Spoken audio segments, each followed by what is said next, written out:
What's up, guys? Steve back again. Work in progress number 9 tonight. We're going to, it's just going to be a quick one on this little part of the video. We're going to demonstrate Mr. Dissolve Putty for a YouTube user named Kolasutra. Please forgive me if I mispronounced your name. I'm sorry. I'm trying. So, and also, I've been having problems replying to comments on my videos. So if you really want to know something and you need to talk to me, just PM me and I'll get back to you. So here we are.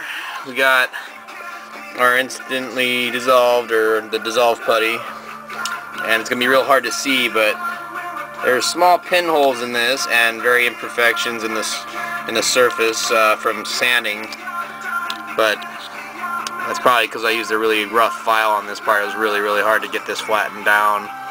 So what we got, and you can't see any of the divots or dents in there, but we're gonna try to use it and do it on camera. I can't get you to see it. It looks pretty good from here, but there's a couple pinholes right here and here, and on here there's some rough spots and some dents and dings that need to be filled in and resanded on this guy right here. So we'll get into this. Basically all you need is your Mr. Dissolve Putty and paintbrush if you're choosing. You don't even have to use a paintbrush, but I use a small brush. And to clean my brush, here I got lacquer thinner right here, real good cleaner. So I'm going to try to do this on camera where you guys can see it, if I can. And I might not be able to do it on camera with one hand. We're going to try one-handed.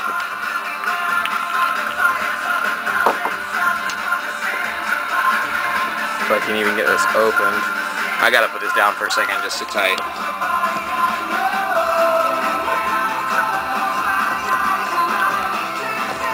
Okay. Now this stuff's pretty potent smelling. So if you don't like the smell of chemicals, wear a respirator. So I got a little bit in my paintbrush and I'm just basically dabbing it on like you would paint, pretty much. And that's gonna basically dry and, you know, shrink down into the imperfection in the surface. So I'm gonna hit the other spot, and you know, it's alright. You can always come back after it's dried a few hours later. I would let it dry for a while if I were you. Let it dry, come back, see how it's looking, sand it down with about a 400 grit, whatever you're choosing, some fine grit. See what kind of surface you're looking at, you know, what it's doing. And if you need to put more in, go ahead and dab some more, let it dry, and resand it again until you get a flat surface. So as you can see, we got 3 dots. It's so hard to see it, but I apologize. There's 3 surface spots that I repaired right there. So I'm just going to let that dry right here for a while. And now this top piece has got a couple imperfections as well. Just gonna fill them in. And I'm only using a tiny dab, like just enough for the paintbrush to have some on the surface. And like so.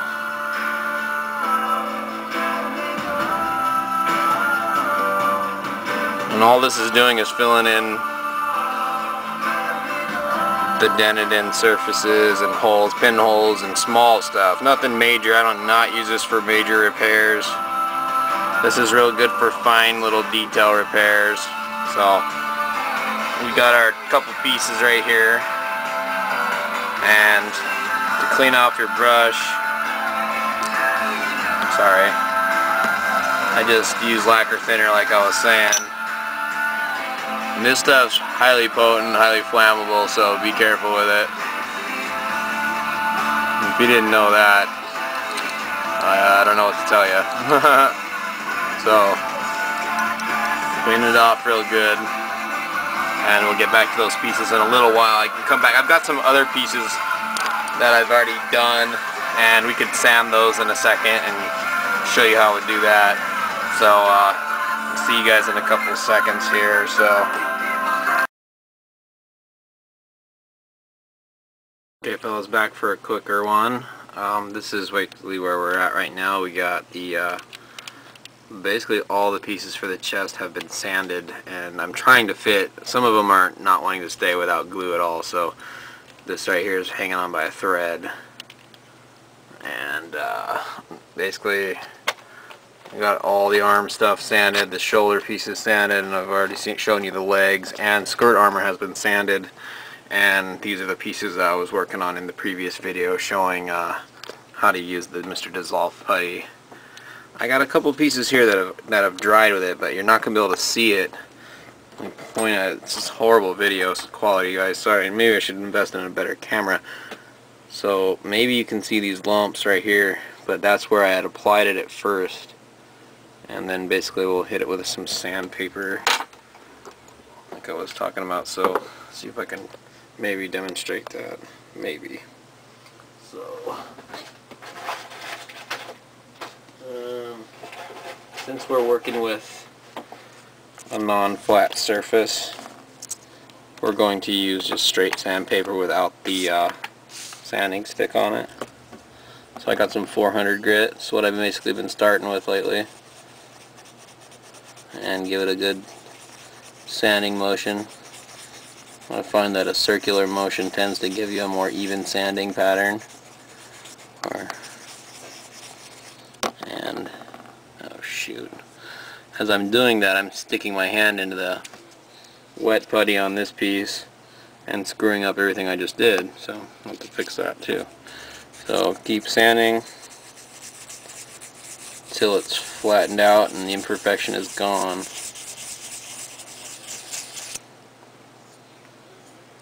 Or at least until you can't see it anymore. And what I've been doing after that, so it's nice and smooth again, I've been following up with 600 grit sandpaper and then my sanding sponges that I showed you guys in the previous video. That went from 1500 all the way up to 4000, and you get a really nice finish, smooth as can be. So that's how you do that, and that's how I repair small little pinholes and imperfections. So this is where we're at for now. I'm going to try to follow up with a better view of what I've been doing, so I can kind of show you where it's at. And if I can get this guy kind of standing up with the armor that I have sanded on him, and hopefully he can stay, I'll show you guys some of that. So hopefully we can do that. Alright, I'll see you in a bit.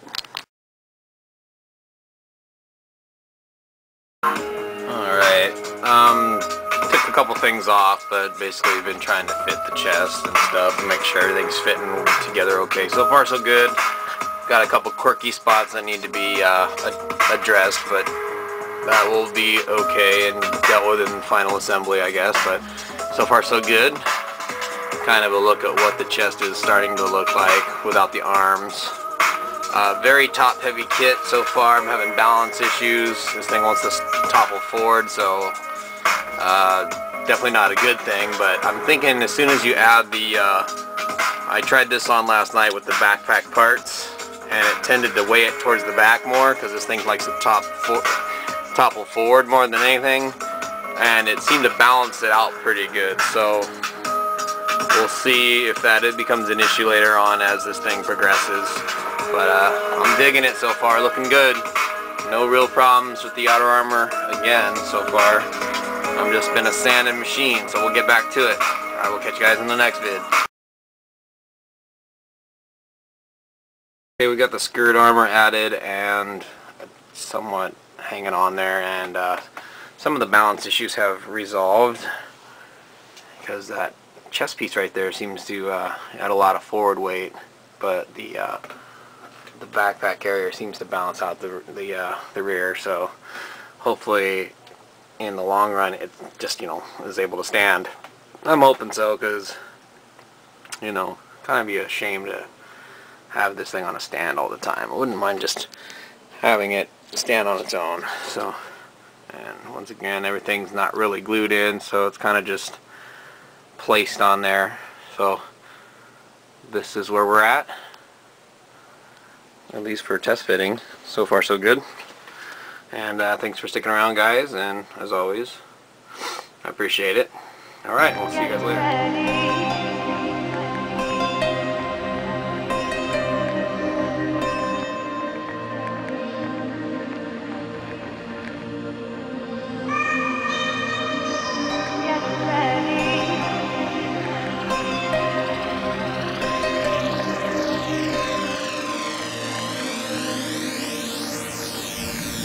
Hãy subscribe cho kênh Ghiền Mì Gõ để không bỏ lỡ những video hấp dẫn.